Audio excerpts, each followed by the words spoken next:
Episode 93. Are these comics going to make great film and television shows? We're getting close to 100 here. We got Green Arrow, we got Red Sonja, and we got Rayna. So we got one DC and two independents. Let's check them out right now.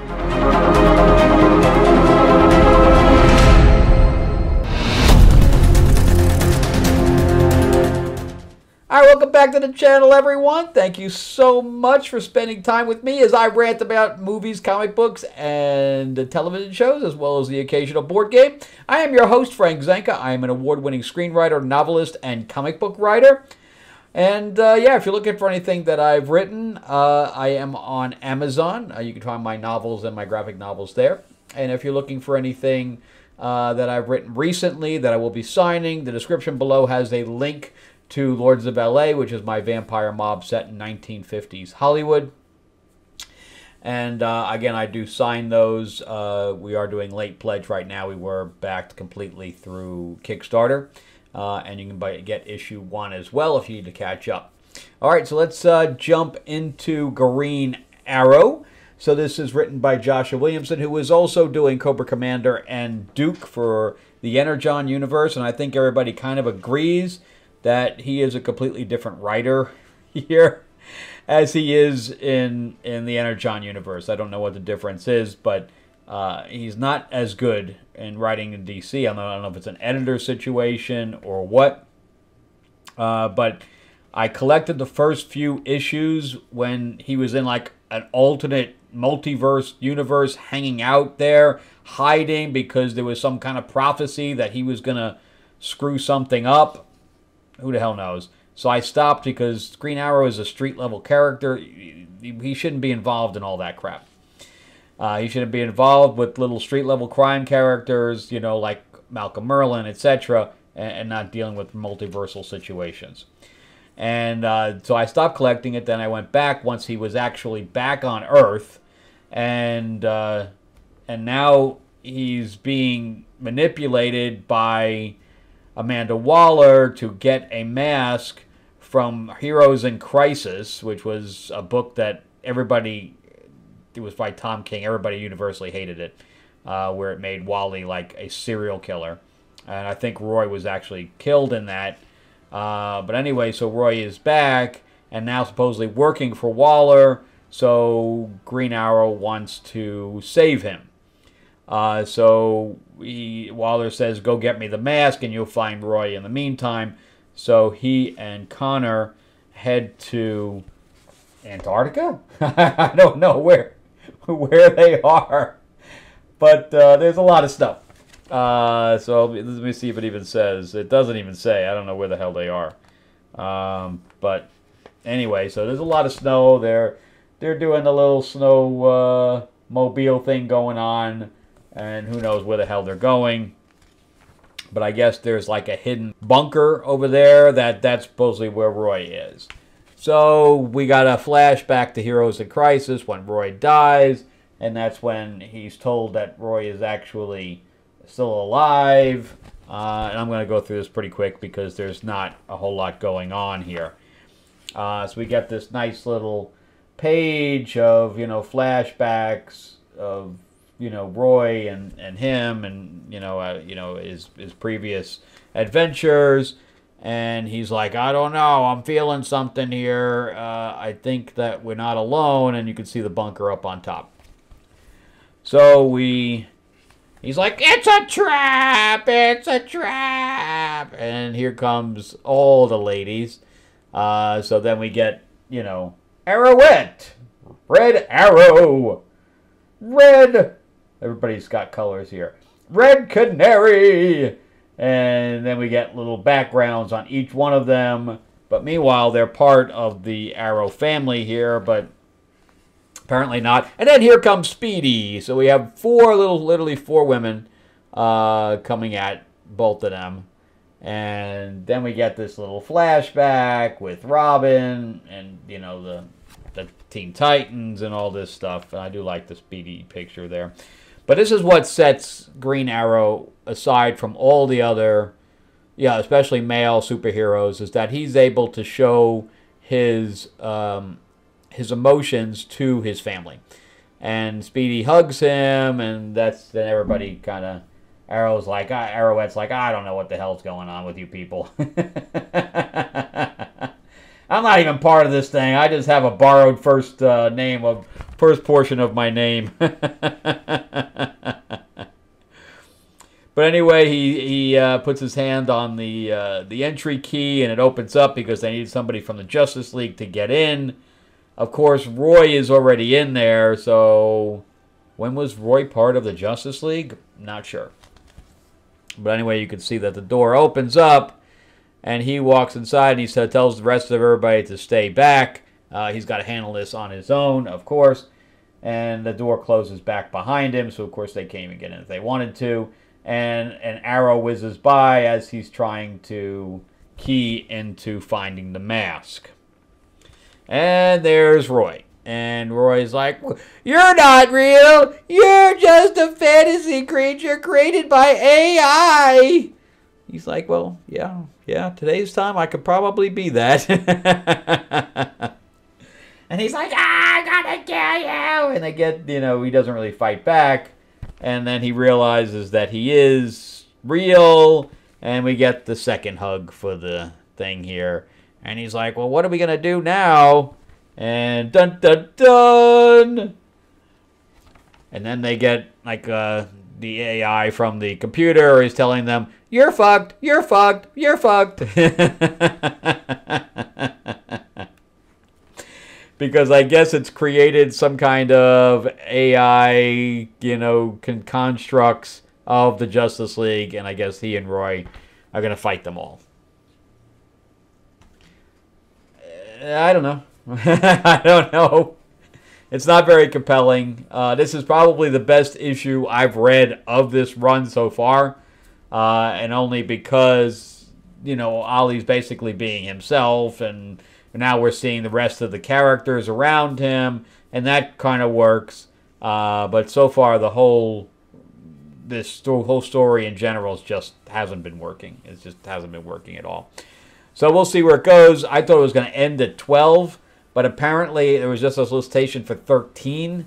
I don't know if this is an ongoing series. I don't know if I'm going to continue it. It's not. I don't think it's really worth continuing. Would make a good film. Now, there's plenty of Green Arrow stories that even the TV show has done better than what this is happening. All right, so let's jump into Red Sonja, which always has some great covers. So anyway, this storyline is, I guess, Kulan Gath is now back. He was messing with Red Sonja, and there was some kind of portal that opened that brought him back from the spirit world to our world, and now he just killed a sorcerer that, powered him up. So now he's ultra-powered, and I guess that has created some kind of rifts where now there's a whole bunch of monsters all over the place. And the last panel of the last issue was the Wild Hunt, which was like a frost giant and wolves. So a whole bunch of otherworldly creatures are now on a wild hunt throughout, villages that are being populated by regular people. And I guess that's also happening from this demon side. So there's a whole bunch of demons here, and we focus on this other demon on the bottom here. And his name is Erlich. And Erlich just goes through the portal and just kind of is walking through the village like, hey, what's up? How you doing? How you doing? But we don't ever see him again, so he's going to come back later, I guess. But Red Sonja and the other woman that I forgot her name. But anyway, they're going to warn the villagers that the Wild Hunt is coming and that they need to evacuate. But I really haven't only gotten there like a few seconds before everybody else. And now there's a whole thing. There's the frost giant knocking off roofs there. And they're like, I need to call my insurance company. State Farm is there. It's funny stuff. So anyway, then we switch over to this other kingdom where the queen is being told that Kulan Gath is now fully powered up and she's going to like a seer, and the seer's like, well, we're going to have a savior, but it could be a woman or a man. And she's like, what woman? What is going on? And you kind of figure that it's Red Sonja, but we don't really know. And then we switch back to the village that's just getting torn apart by everything in existence. But anyway, she ends up fighting one of these god-type creatures. And I don't want to miss the page. There it is. She's like, I'm going to give you a splitting headache. He's like, oh, you're right. I need an Advil. That's a really good page, by the way. Then we go back to Cool Goth, and his assistant runs in and says, oh my god, there's an entire army coming at us. And he's like, well, didn't we capture the scout? And he's like, yeah. Well, he says, bring the scout to me. Then we get this guy from the previous issue, or 2 issues ago, that he commands all these little guys in the forest, and he's like, where is she? And he's like, the girl, you can't have her. But then, I guess the frost giant calls through the horn, and he just walks back to the forest, damn robocalls. And then we have this going back and forth thing between the queen wondering what she's going to do with Cool Goth, and then Fred Sonja and the other girl going, I think they have to go back to the cabin. I guess they're wondering what's going to happen to her family. But here's the whole army going. I love how it's like going back and forth, but it's not confusing me. And but anyway, the whole army is going to their front thing, and he brings the scout in, and he punctures the scout, and he's like, oh, I'll just bleed you just a little bit. Oh, that's just too much. So the guy dies in a pool of his own blood, and then he basically turns the blood into this mist that goes outside and starts affecting the minds of the soldiers. And you get some really cool artwork right there, some good coloring. But anyway, it's turning them on each other, so they start fighting each other and cutting each other's heads off. So we go back to the battle in the village, and there's a arrow that shoots by Red Sonja, and she barely gets away from it, and it hits the other girl in the chest. And she's like, no, oh, no, you should have zigged instead of zagged. Oh, no. So anyway, it's, I'm really liking this. There's a lot going on, but it's not hard to follow. Cool Goth is obviously, they're showing us that he is really powerful right now, and that probably Red Sonja can't take him alone. Meanwhile, her one and only ally that was a warrior is now probably dead. And there's just monsters running amok everywhere. There's just high stakes. And that's what you kind of want to see in an adventure story, is high stakes. And we're getting that here. It's really good. Thorin Grumbuck, and it's great because I thought Thorin Grumbuck was a male, but it's actually a female.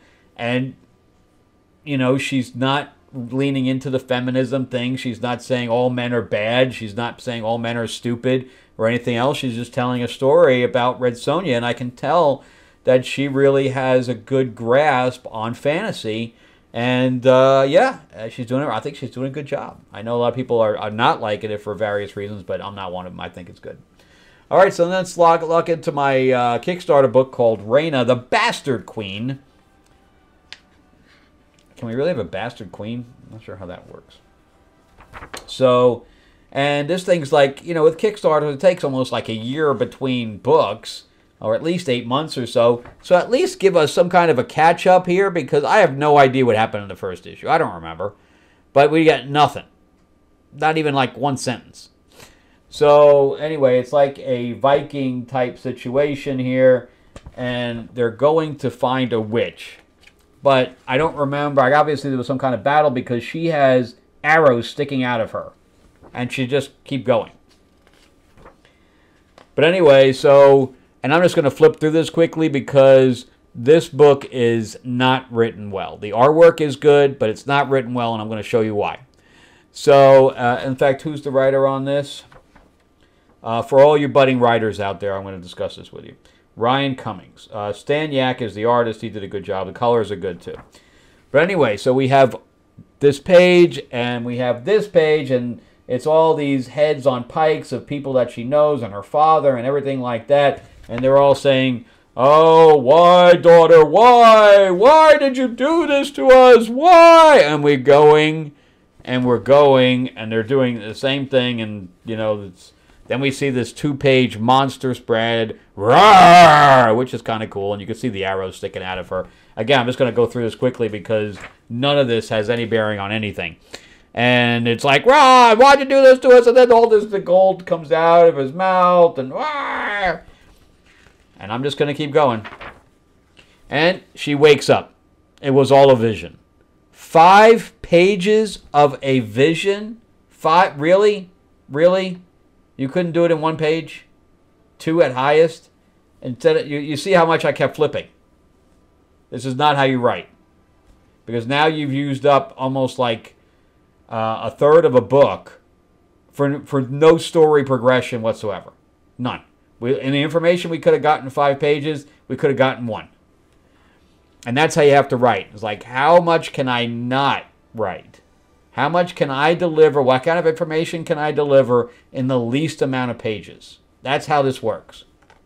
And that's why if you ever watch a TV show, especially a TV show, with movies it's a little bit more whatever. But with TV show, you'll see that there's no scenes more than 3 minutes long. They're in and they're out, and they're in and they're out, and that's how it works. But anyway, we continue with this vision. Now she's awake, and you know she's like, "Oh my God!"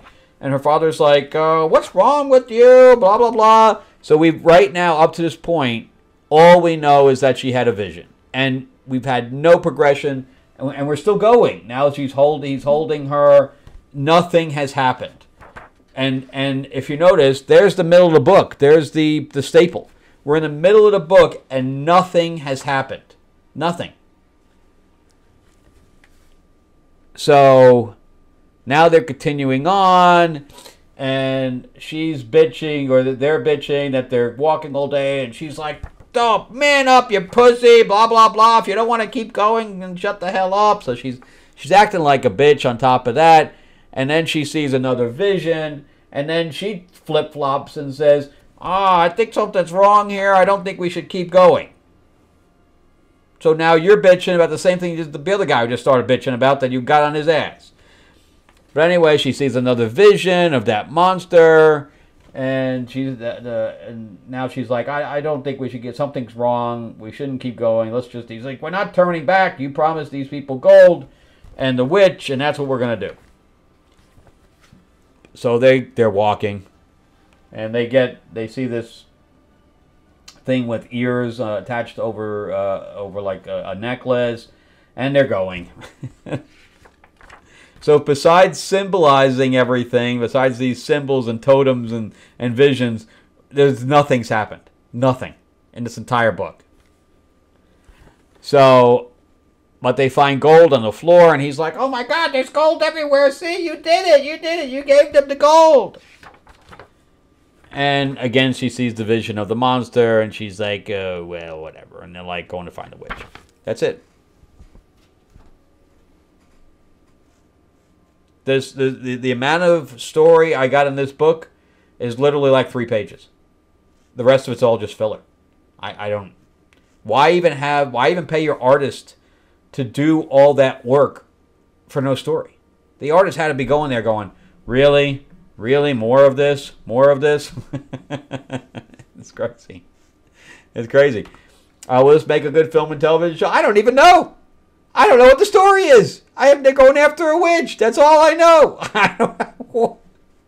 I have to say no because there's nothing going on. Issue 2 and 0 story. Whatever. Red Sonja. Loving this. I think it's great. I think it would make a good movie. Cooling goth thing where he wipes out a whole army by making them fight themselves. This whole thing with the wild hunt, the other creature coming out of the forest and saying, "Where is she?" That's really good stuff, man. Then we have this other queen figuring out what the hell she's gonna do. There's a lot of good stuff in there. And then we have Green Arrow that, I don't know, it's just going. It's just going. Anyway, that's it for me. Thank you guys so much for watching all the way through. I really appreciate it. What are you reading? Let me know. Or what do you guys think of these books? Are you collecting these books at all? If there's something else that's better out there, I know there's better out there because I'm reading a lot of stuff. I don't think I'm not reading everything. That's for sure.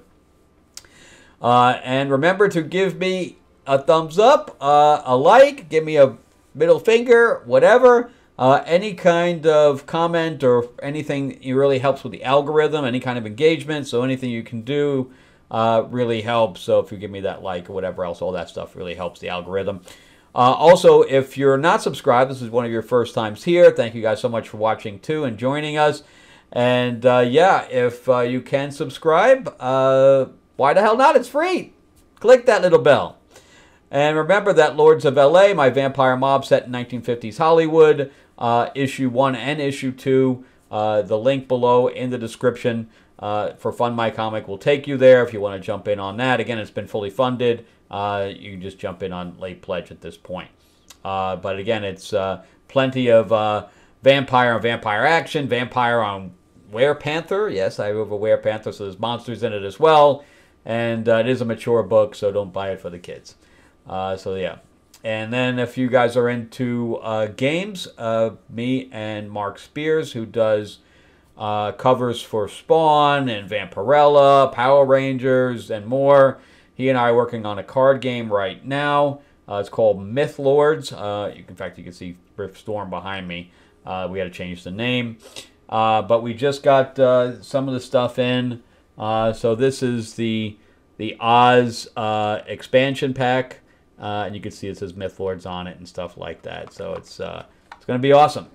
So definitely check that out once I launch, probably sometime, especially now that if I'm getting the pieces in. I'm hoping that I can go out in May. I'm going back to LA to shoot a film in May. Nothing happens, and then everything happens at once. It's crazy. All right, well, thanks again for watching. Check out some of my other videos that'll pop up as well. And I will see you guys on the next video. All right, bye-bye.